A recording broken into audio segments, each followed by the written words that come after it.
I ona wā he tangata kē te kāinga. Ko ia pea tētahi o ngā ahuatanga ātāhua rawa atu o tā te wairua wheako I te ao kiko nei.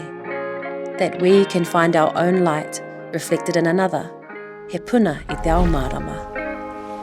Heoi anō ko te aroha rānei tēnā ki te tangata e arotahi nei koe? Ko tōu anō aroha rānei tēnā e whakātahi ana ki roto ki tētahi atu.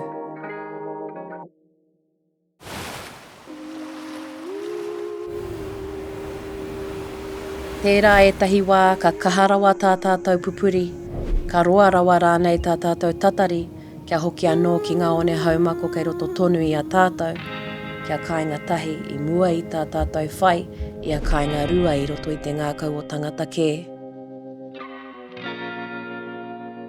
E kore au e ngaro, he kākano I ruia mai I rangi ātea. Kua whakawhiti I ngā moana, ka whakatōki ai ki te whenua, hei poipoitanga ma ngā mātua tūpuna. Tērā pea ko tēnei mea te aroha kei raro kei te mana o te wāhi ngaro, he rite rānei ki ngā tai o te moana.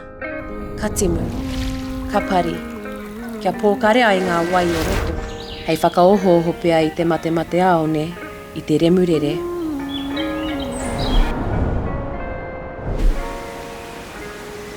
E hoki ki o maunga kia pure ai koe ngā hau o tā whirimātea. Return to our origins to be refreshed and renewed. A nei pea taku Hokianga nui kia hau anō.